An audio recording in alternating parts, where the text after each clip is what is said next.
everybody. I'm really excited to be here. Thank you for having me. As Mary mentioned, my name is Stevie. I'm a senior engineer, and I work currently at the Digital Innovation Group for Providence St. Joseph Health. And you can find me on Twitter. And the major product that we're working on is a platform for same-day care for doing either an in-clinic visit, a virtual visit, or an at-home visit. And part of our culture at Providence is to start important meetings with a reflection, so I wanted to start with one here. Striving to better, oft we mar what's well. Shakespeare from King Lear. And basically what this says to me is, don't let the perfect be the enemy of the good enough. And with that, let's talk about releasing imperfect software. I believe I can convince you that you can release imperfect software and feel great about it. Now, I'm not talking about releasing broken software.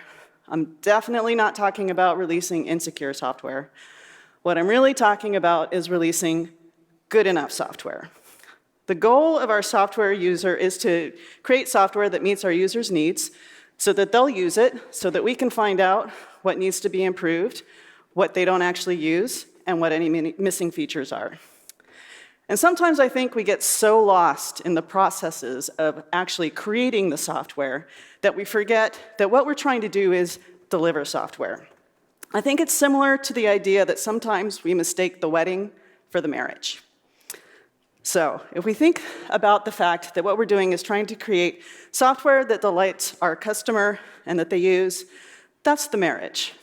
The process of creating software, getting it out the door, all of the planning, that's the planning of the wedding. And then the go, no-go meeting, that's basically the actual wedding ceremony. So in wanting to perfect our wedding ceremony, we can sometimes create for ourselves a lot of stress. We want the perfect wedding. It's really easy to focus on because it's a discrete event, and so we want to make it perfect, and we continually tinker with it. And sometimes we actually slow ourselves down because we want to give it just a little more better, a little more perfect. But really what we have to do is stop and think and just say, you know what? I need to say yes to the mess because I want to have an awesome wedding, yes, but what I really want is to be married. And also to have a fantastic reception. Don't forget to celebrate your successes.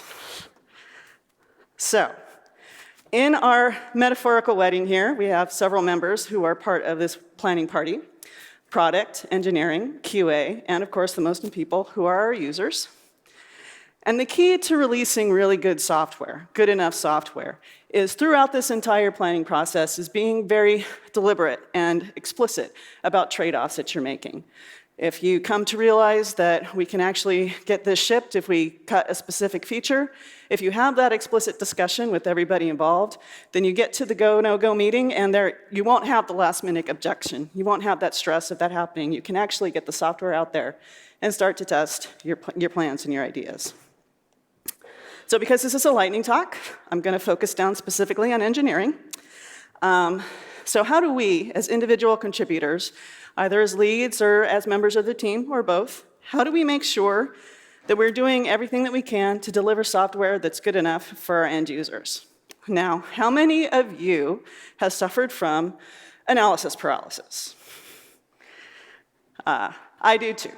I want my software to be fantastic. I consider myself to be a professional engineer. I want to use the most elegant solutions. I want to instrument my software. I want to have fantastic test coverage. But sometimes I realize that I keep shaving that yak, and I just need to put up the PR and get it merged in.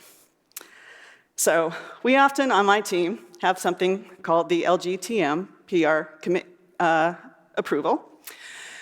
And what this usually means is, looks good to me. It seems to meet our team standards.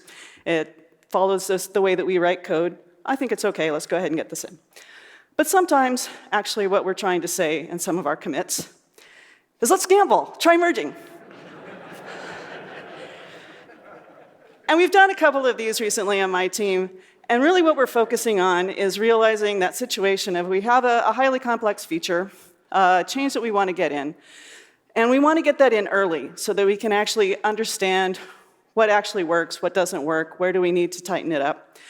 But what's really important about using this as a way to make that happen is it's an explicit decision by the team. We have the discussion to say, I think it's okay, I know it's not perfect, I know that the person doing the PR says it's not perfect, but I think this is good enough for us to go ahead and get started, figure out where we need to actually clean stuff up. And as we start to talk about this, we can also use this as a time to say, it's good if you add some logging, maybe you should do some feature flagging. So while we're here, we need to talk about our friend, the elephant in the room, tech debt. This is not a talk about technical debt. But when we talk about making explicit decisions that are pragmatic in order to get software out the door, we do have to admit that we are running the risk of adding to tech debt. However, not all tech debt comes at the same interest rate. Sometimes, usually what we're trying to do here is we believe that the value of the feature we're adding has more value and will appreciate more rapidly than the cost of the tech debt. And sometimes your good enough solution is actually good enough for longer than you thought it would be. So, story time. I thought this would be a great time to give a specific example of how this worked for my team. We had a fairly complex application that we were writing. So part of our on-demand on-demand virtual software, we wanted to match up patients coming in with providers who are available to see them. It's a fairly complex set of matching logic. And we initially spec'd it out and looked at it and said, okay, obviously what we need to use here is an AWS SQS and we're going to create some consumers and providers, and it's going to be fantastic. And then we stopped and we looked at it and we said, you know what? That actually adds a lot of complexity to our product, which is already really complex. And that actually probably adds more time onto our development cycle than we had originally planned for. So maybe we can do something a little simpler. So we went back to the drawing board and we thought about it. And we actually came up with a solution that used a database table. Now, I don't love it, but it works. We met our deadlines, we got the software out there, and we did identify, when we made this decision, that there was the possibility of a race condition in the way that our system worked. And our automated end-to-end test actually is very good at triggering that race condition. So we said, okay, software's out there. It's good enough, but we want it to be better. So we did a second pass at the design, and we thought, let's use SQS. It's going to be awesome. And then we said, you know what? Considering how often that this actually happens and how complex this solution is, we really don't need to do that. And we thought about it again and came up with a different database implementation, and we all agreed that that's better, that's actually going to resolve the race condition. And then we actually tabled that story and didn't actually work on it because we realized what we'd already shipped to production was good enough, and we'd rather work on new features. So sometimes good enough actually is good enough. So everything's fantastic, you've got your software into production, and then as all things happen, something goes wrong. PagerDuty goes off. What do you do then? Step 0, do not panic. Still working on that one myself. First step, fix it now. Go ahead, get that problem fixed. The next thing that I really want to emphasize, step 2, is doing a good root cause analysis, or RCA. And this is where we're getting into understanding the situation of why we're releasing good enough software and how we work through this. And working through our metaphor here, the RCA is our counseling. Something went wrong, and now we need to get together, talk it through, don't do it again. So we have an operational excellence process at DIG, which I think works really well. This is where we get together once a week and go over any RCAs with all of the teams, technical representatives from all of the teams, so that we can go, did you actually find the root cause? Did we identify everything that we could do to actually improve the situation? And we focus on it being blameless. It's not that you made a mistake, it's not that you let a bug get in, we don't want to do that, but what we don't want to do is do the same mistake again. And then we also have team-level technical reviews of pages that we have, so that we can make sure that we are identifying those problems and getting them fixed. And why do we do this? It's back to our friend, the elephant in the room.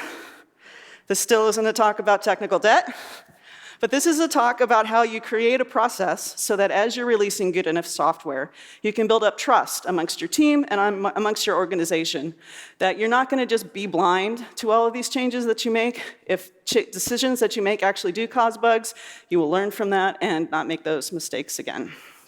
So, and now that you've gone through counseling, everybody's happy, and you get to have additional releases, which is a val renewal. So, this is just some of the tools that we use at DIG in order to release good enough software. I hope this gives you some ideas to help empower you and your team so that you can take back and release good enough software too and learn to say yes to the mess. Thank you for your time.